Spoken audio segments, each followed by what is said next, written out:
Hello everyone, welcome to study ably. आज के दिन मैं आपको क्लास 10 क्षितिज के काव्य पाठ का पहला चैप्टर समझाने वाली हूँ, जिसका नाम है सूरदास के पद। और इसके जो कवि हैं उनका नाम है Surdas. So let's move on to the first one. Udho तुम हो अति बड़भागी, अपरस रहत स्नेह तगाते नाहेन मन अनुरागी। पुरैनी पात रहत जल भीतर, तारस देह न दागी। ज्यो जल माहा तेल की गागरी, बूंद न ताको लागी। प्रीति नदी में पाँव न बोर्यो, दृष्टि न रूप परागी।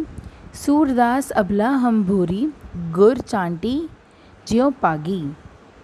तो इसके अंदर जो गोपियाँ हैं उनके पास उद्धव, जो कि श्री कृष्ण के दोस्त थे, वो एक संदेश लेके गए थे। इस संदेश के बारे में हमें तीसरे वाले जो पद है उसके अंदर हमें वो बताया जाएगा, लेकिन मैं आपको अभी बता देती हूँ।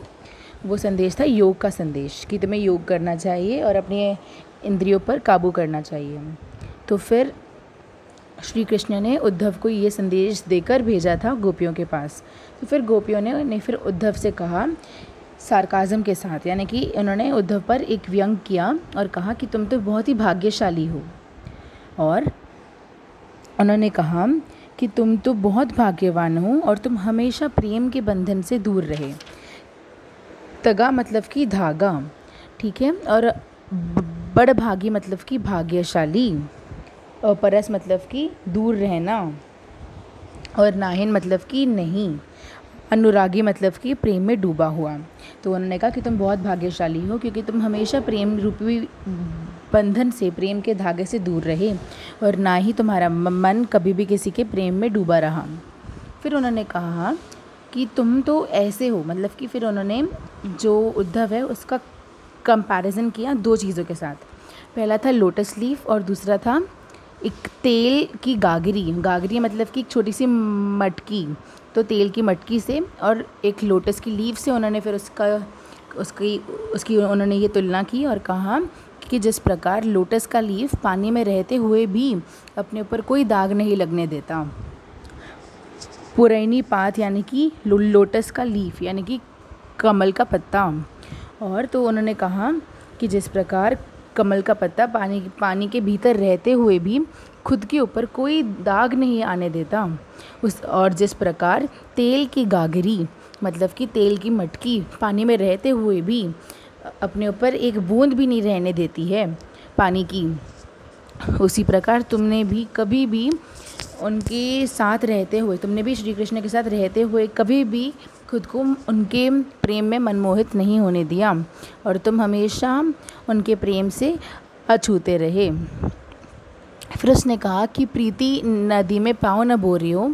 तो उसने कहा कि तुमने कभी भी प्रेम रूपी नदी में अपने पैर नहीं डुबोए, और तुमने कभी भी श्री कृष्ण के प्रेम को अपने मन में नहीं आने दिया, और तुमने ये अच्छा ही किया कि तुमने प्रेम की नदी में अपने पाँव नहीं डुबोए, और ना ही कभी भी तुम्हारी जो नज़र थी वो कृष्ण के रूप सौंदर्य पर मनमुग्ध हुई। फिर कहा, सूरदास ने फिर गोपियों के माध्यम से कहा, मतलब कि वैसे यहाँ पर गोपियों ने कहा है, लेकिन सूरदास का जैसे होता है ना ये कॉपीराइट, वैसे इन्होंने यहाँ पे लिख दिया अपना नाम, लेकिन गोपियों ने फिर कहा कि हम तो भोली अबलाएँ हैं। भोरी यानी कि भोली। तो उसने कहा ये तो हम हैं कि हम इतने भोली अबलाएँ हैं कि हम लोग भी उनके प्रेम में इस प्रकार विलीन हो गए हैं जैसे चींटियाँ गुड़ के साथ लिपट जाती हैं। चांटी यानी कि चींटी, और गुड़ मतलब कि गुड़, और पागी यानी कि लिपटी हुई।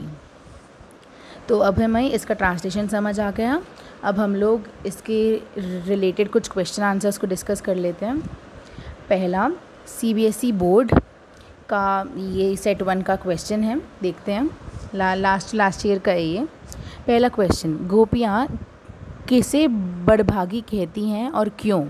तो इसका उत्तर है, गोपियों ने व्यंग में उद्धव को भाग्यवान कहा है, और उनके अनुसार उद्धव सौभाग्यशाली रहे, और न ही उन्होंने कभी कृष्ण से प्रेम किया और न ही कभी प्रेम की पीड़ा में तड़पे। अब दूसरा क्वेश्चन है, अपरस रहत स्नेह तगाते का क्या आशय है? इसका उत्तर है कि उद्धव प्रेम रूपी धागे से दूर ही रहे और उन्होंने कभी भी प्रेम को नहीं जाना। तीसरा प्रश्न है, पुरैनी पात और तेल की गागर के उदाहरण क्यों दिए गए हैं?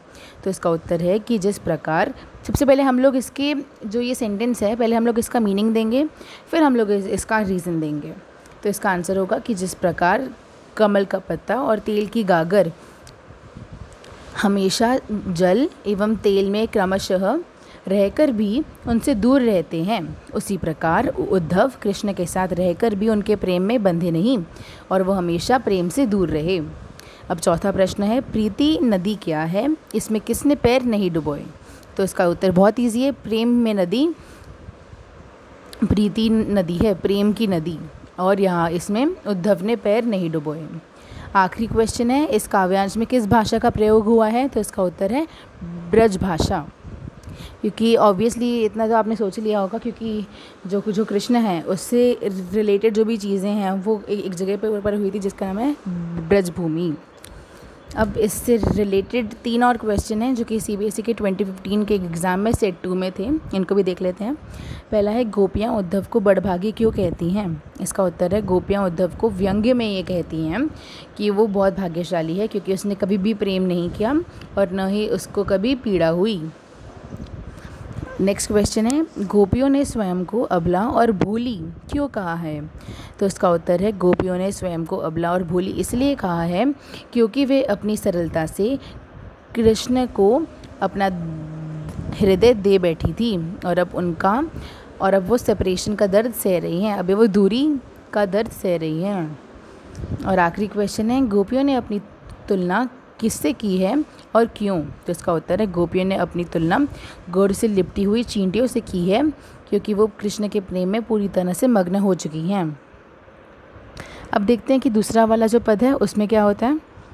इसका है, मन की मन ही मांझ रही, कहिए जाई कौन पे उधो, ना ही परत कही, अवधि आधार आस आवन की, तन मन बिथा सही, अबिन जोग संदेशनी सुनी बिरहिनी बिरह दयही, चाहती होतीम गुहारी जतही तय, उततय धार बही, सूरदास अब धीर धरी क्यों, मर्यादा न लही। तो इसमें वो बोलती हैं कि मन की मन ही मांझ रही, मतलब कि किसी के अंदर या फिर में। तो वो बोलती हैं कि मन की बात मन में ही रह गई।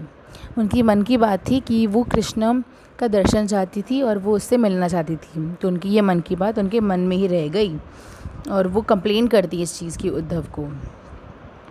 और फिर उन्होंने कहा कि अब हम ये किसको जाके बोलें, कहिए जाई कौन पे उधो, अब ये बात ये किससे कही जाए, ना ही परत कही, और प्रेम की पीड़ा को कहा भी नहीं जा सकता। फिर था अवधि आधार आस आवन की, अवधि मतलब कि समय, और यहाँ पर आधार का अर्थ है आधार, आस यानी कि आशा और आवन की यानी कि आने की। तो उसने बोला कि हम अब तक जो श्री कृष्ण है उसी के आने की समय को अपने प्राणों का आधार बनाए हुए बैठे थे और हमारे मन में यही आशा थी कि वो हमसे मिलने आ जाएंगे और इसीलिए हम अपने दुख को, हम इस सेपरेशन के दुख को सह रहे थे। फिर है अबिन योग संदेशनी सुनी बिरहिनी बिरह दही। तो यहाँ पर जोग यानी कि योगा। तो उसने बोला कि अब तुम्हारे इस योग के संदेश को सुनकर बिरह यानी कि बिछड़ना, वियोग, और दही मतलब कि जली। तो उसने बोला अब तुम्हारे इस योग के संदेश को सुनकर जो ये बिछड़ने का की जो आग थी, जो गुस्से की आग थी, वो और भी ज़्यादा दहक उठी है। और फिर है नेक्स्ट वाला, चाहती होती गुहारी जितही तय उततय धार बही। तो यहाँ पर होती यानी कि थी और गुहारी यानी कि रक्षा के लिए गुहार लगाना, यानी कि किसी को पुकारना, और जितही तय यानी कि जहाँ से, और उततय यानी कि वहाँ से। तो उसने बोला कि अब तुम हमारा दुर्भाग्य तो देखो कि हम जहाँ से अपनी रक्षा के लिए सहारा चाह रही थी उधर से ही योग साधना की धारा बही चली आ रही है और हम तो चाह रहे थे कि जो कृष्णा है वो हमसे मिलने के लिए आएगा, लेकिन अब तो वो उल्टा हमें योग का संदेश देने के लिए उन्होंने तुम्हें भेज दिया है और इसकी वजह से हम हमेशा के लिए उससे दूर हो जाएंगे। फिर है चाहती होती गुहारी, नहीं ये तो हमारा हो गया। फिर है आखिरी लाइन, सूरदास अब धीर धरी क्यों मर्यादा न लही। फिर सूरदास गोपियों के माध्यम से कह रहे हैं कि अब तो कृष्ण ने सारी मर्यादाएं त्याग दी हैं और उसने हमारे प्रेम को निभाने के बजाय हमें धोखा दिया है। तो ऐसी सिचुएशन में अब हम लोग कैसे धीरज धरे रहें, अब हम लोग क्यों पेशेंस रहें, अब हम लोग क्यों पेशेंट रखें, अब हम लोग क्यों पेशेंट रहें और क्यों हम लोग पेशेंस रखें। तो ये था इसका अनुवाद। अब इससे संबंधित कुछ क्वेश्चंस को देख लेते हैं। पहला है, किसके मन की बात मन में रह गई और क्यों। तो इसका उत्तर है, गोपियों के मन की बात मन में रह गई क्योंकि उनके प्रिय कृष्ण उनसे दूर मथुरा में चले गए थे। फिर है, गोपियाँ क्या व्यथा सह रही थी और किसके बल पर सह रही थी। तो इसका उत्तर है, गोपियाँ कृष्ण के वियोग यानी कि उनसे दूरी की व्यथा को सह रही थी और वो ये सोचकर इसे सह रही थी कि कुछ समय बाद श्री कृष्ण ब्रज में अवश्य लौट आएंगे। नेक्स्ट क्वेश्चन है, गोपियों की विराग्नि और अधिक क्यों बढ़ गई। विराग्नि यानी कि विरह यानी कि वियोग की अग्नि, दूरी की जो गुस्सा था या दुख था। तो इसका उत्तर है, योग के संदेश को सुनकर उनकी विरह की अग्नि और अधिक तीव्र हो गई। फिर है, धार बही का क्या आशय है। तो इसका उत्तर है, यहाँ धार बही का अर्थ है योग संदेश की धारा बह चली। फिर है, गोपियाँ धीरज धारण क्यों नहीं कर पा रही थी। तो इसका उत्तर है, गोपियाँ धीरज इसलिए नहीं धारण कर पा रही थी क्योंकि कृष्ण ने उनके साथ प्रेम में धोखा किया और वो उनसे दूर चले गए। अब 3 और क्वेश्चन है, वो है, गोपियाँ अपने मन में कौन सी बात रखे हुए हैं। तो इसका उत्तर है, गोपियाँ कृष्ण से मिलना चाहती हैं और वो इसी चाह को मन में रखे हुए हैं। अगला है, उद्धव का योग संदेश सुनकर गोपियाँ विरह की आग में क्यों जलने लगी। तो इसका उत्तर है, गोपियाँ श्री कृष्ण से तुरंत मिलना चाहती थी और जब उद्धव ने उन्हें मिलन का बजाय योग का संदेश देना शुरू कर दिया तो उनकी विरहग्नि और भी अधिक तीव्र हो गई। और फिर है आखिरी क्वेश्चन, मर्यादा न लही के माध्यम से गोपियाँ उद्धव से किस मर्यादा की बात कह रही हैं। तो इसका उत्तर है, प्रेम की मर्यादा है क्योंकि उसे निभाया जाए, परंतु कृष्ण ने उनसे प्रेम तो किया परंतु निभाया नहीं और गोपियाँ इसी मर्यादा की बात कर रही हैं। अब थर्ड वाले को देख लेते हैं। थर्ड वाला भी बहुत इजी है, इसका पहले हम लोग अनुवाद देख लेते हैं। तो हमारे हरी हारिल की लकड़ी, मन क्रम वचन नंद नंदन उर, यह दृढ़ करी पकड़ी, जागत सोवत स्वप्न दिवस निसी, काने काने जखरी, सुनत जोग लागत है ऐसो ज्यों करुई ककरी, सूतो व्याधि हमको ले आए, देखी सुनी न करी, यह तो सूर तिन्ही ले सौंपो, जिनके मन चक्री। तो इसमें हरि का मतलब है श्री कृष्ण और हारिल यानी कि एक ऐसा पक्षी जो हमेशा अपने पंजों में लकड़ी थामे रहता है और लकड़ी मतलब कि लकड़ी। तो जो गोपियाँ हैं वो उद्धव से कह रही हैं कि हे उद्धव, हमारे लिए जो कृष्ण है वो हारिल के पंजों में थमी हुई लकड़ी के समान है और जिस प्रकार हारिल पक्षी हमेशा लकड़ी को अपने साथ लिए रहता है और कभी भी उसे छोड़ता नहीं है, उसी प्रकार हमने भी कृष्ण को दृढ़तापूर्वक थामा हुआ है और हमने अपने पूरे मन से, अपने कर्म से और वचनों से कृष्ण को हृदय में दृढ़ता से बसाया हुआ है। देखो यहाँ पे लिखा है ना सेकंड लाइन में, मन क्रम वचन, यानी कि मन से, कर्म से और वचन से, और नंद नंदन उर, इसका अर्थ है कि जो नंद है वो थे ना, वो कृष्ण के पिता। तो यहाँ पर है कि नंद नंदन का अर्थ है कि कृष्ण यानी कि नंद का बेटा, और उर मतलब कि हृदय। तो यहाँ पर है कि हमने अपने पूरे मन से, कर्म से और वचन से नंद के बेटे अर्थात कृष्ण को अपने हृदय में बसाया हुआ है। फिर है जागत सोवत स्वप्न वाली जो लाइन है, इसके अंदर है कि जागते हुए, सोते हुए, रात दिन, यहाँ तक कि सपने में भी हम हमेशा कन्हैया कन्हैया की रट लगाए बैठे हैं कि हम हमेशा यही हम चांट करते रहते हैं, कन्हैया कन्हैया। फिर है अगली लाइन, सुनत जोग लागत है ऐसो ज्यों करोई ककरी। और सुनकर तुम्हारे इस योग के संदेश को हमें ऐसा लग रहा है जैसे कि हमने कोई कड़वी ककड़ी, जैसे होता है ना वो खीरा होता है, तो ऐसे उनको लग रहा है कि तुम्हारे इस योग के संदेश हमको किसी कड़वी ककड़ी की तरह प्रतीत हो रही है, जो कि बहुत ज़्यादा कड़वी है और अरुचिकर है, और तुम्हारा संदेश भी हमको ऐसा ही प्रतीत हो रहा है। और फिर अगली लाइन है, सूतो व्याधि हमको ले आए देखी सुनी न करी। तो उसने बोला कि तुम तो हमारे लिए एक ऐसी व्याधि, मतलब कि एक ऐसी डिसीज़, एक ऐसी बीमारी ले आए हो जो हमने न तो कभी देखी, न सुनी, और न हमने कभी इसको भोगा। फिर है, यह तो सूर तिन्ही ले सौंपो जिनके मन चक्री।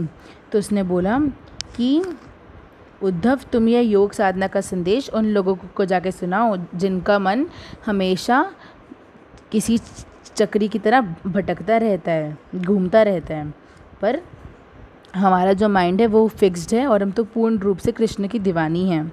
और हम इस योग संदेश का क्या करेंगे? तो इससे गोपियाँ का ये वाला जो डायलॉग है अभी ख़त्म होता है। अब इससे संबंधित कुछ क्वेश्चंस को देख लेते हैं। CBSE के 2017 में थे ये, सेट 1। पहला प्रश्न है, गोपियाँ अपने को हारिल की लकड़ी क्यों बताती हैं? गोपियाँ श्री कृष्ण को हारिल की लकड़ी क्यों बताती हैं? तो उसका उत्तर है कि जो गोपियाँ हैं वो कृष्ण को हारिल की लकड़ी के समान अपना अटूट अंग मानती हैं। जैसे हारिल हर हाल में तिनके को अपनी चोंच में लिए फिरता है, वो पंजे में लिए फिरता है, उसी प्रकार गोपियाँ कृष्ण को दिन रात अपने हृदय में रखती हैं। नेक्स्ट है, पद के आधार पर गोपियों की मनोदशा का वर्णन कीजिए। तो ये बस एक सिंगल लाइन का आंसर है। जो कृष्ण है वो जो कृष्ण के वियोग में गोपियाँ हैं वो बावली हो गई हैं और वो दिन रात कृष्ण के नाम की रट लगाए रहती हैं। अगला है, योग को गोपियों ने किसके समान बताया है? तो उसका उत्तर है, योग को गोपियों ने एक कड़वी ककड़ी के समान बताया है। फिर है, उद्धव के मुंह से योग की बातें सुनकर गोपियों को कैसा लगता है? तो इसका उत्तर है कि गोपियों को ऐसा लगता है मानो उन्होंने कोई कड़वी ककड़ी खा ली हो, और आशय यह है कि उन्हें योग की बात बिल्कुल भी अच्छी नहीं लगती और उन्हें इससे सुनकर बहुत ही बुरा लगता है। फिर है अगला प्रश्न, हारिल की लकड़ी का अर्थ लिखिए। तो इसका उत्तर है, इसका अर्थ है जीने का सहारा या अनन्य लगाव। अब थोड़े और प्रश्न हैं वो देखते हैं। ये 2018 के प्रश्न हैं। हारिल की लकड़ी किसे कहा गया है और क्यों? तो इसका उत्तर है, गोपियों ने आराध्य कृष्ण को हारिल की लकड़ी कहा है और गोपियाँ कृष्ण को ही अपना सहारा मानती थी। वो दिन रात उन्हें मन में धारण करती थी, इसलिए उन्होंने ऐसा कहा है। सेकंड क्वेश्चन है, तिन्ही ले सौंपों में किसकी ओर संकेत किया गया है? इसका उत्तर है, इसमें उन लोगों की ओर संकेत किया गया है जिनके मन में भक्ति न होकर भटकन है, मतलब कि जिनके मन हमेशा भटकते रहते हैं, एक जगह पे फिक्स नहीं होते हैं। फिर है लास्ट क्वेश्चन इसका, फिर है आखिरी वाला क्वेश्चन, गोपियों को योग कैसा लगता है और क्यों? तो इसका उत्तर है, गोपियों को योग किसी कड़वी ककड़ी जैसा कड़वा लगता है क्योंकि वो कृष्ण के अनुराग में डूबी हुई हैं। अतः प्रेम की जगह योग का संदेश उन्हें ज़रा भी नहीं भाता, उन्हें बिल्कुल भी अच्छा नहीं लगता ये सुन के। अभी आखिरी वाला जो पद है इसको देख लेते हैं। हरी है राजनीति बढ़ियाए, समूझी बात कहत मधुकर के, समाचार सब पाए। एक अति चतुर होते पहले ही अब गुरु ग्रंथ पढ़ाए, बड़ी बुद्धि जानी जो उनकी जोग संदेश पठाए। उधो भले लोग आगे के, परहित डोलत धाए। अब अपने मन फेर पाई है, चलत जो हुते चुराए। ते क्यों अनीति करें आपुन, जे और अनीति छुड़ाए। राजधर्म तो यह सूर जो प्रजा न जाहि सताए। तो इसका हल्का फुल्का आपको समझ आ ही गया होगा, तो हम लोग देख लेते हैं। इसमें है हरि का मतलब है श्री कृष्ण, पढ़िया यानी कि सीखा है। तो फिर गोपियाँ उद्धव से कहती हैं कि हे उद्धव, हमें तो लगता है कि श्री कृष्ण ना राजनीति वो पढ़ के आ गए हैं। और फिर वो बोलते हैं मधुकर यानी कि भंवरा, जिसको यहाँ पर नहीं, जो भंवरा है वो यहाँ पर उद्धव को सिग्निफाई करता है। तो इसका वो बोलते हैं कि लगता है कि श्री कृष्ण तो ना पॉलिटिक्स पढ़ के आ गए हैं। और हे भंवरे उद्धव, मैं तो तुम्हारी बात सुनते ही समझ गई थी कि दाल में कुछ काला है। और अब हम सब समाचार जान गए हैं, समाचार सब पाए, अब मैंने सारे समाचार जान लिए हैं। और फिर है हम कृष्ण की छल भरी राजनीति समझ गई हैं, मतलब कि बड़ी बुद्धि जानी जो उनकी जोग संदेश पठाए। तो फिर नहीं, सॉरी एक लाइन रह गई। तो पहले वो बोलते हैं कि हम कृष्ण की छल भरी राजनीति को समझ गए हैं। और हे भंवरे, एक तो तुम पहले से ही इतने चालाक थे, और अब तुमने अपने गुरु जो कृष्ण हैं उनसे राजनीति के ग्रंथ की भी पढ़ाई सीख ली है। और अब तुम्हारी हर बात में भोलेपन के बजाय छल कपट बढ़ गया है। फिर है 4th लाइन कि अब हम जो कृष्ण हैं, अब हम उनकी जो बुद्धि है उसका बड़प्पन भी मान गए हैं। अरे वाह, उन्होंने हमारे लिए योग का संदेश भेजकर कितनी समझदारी की है।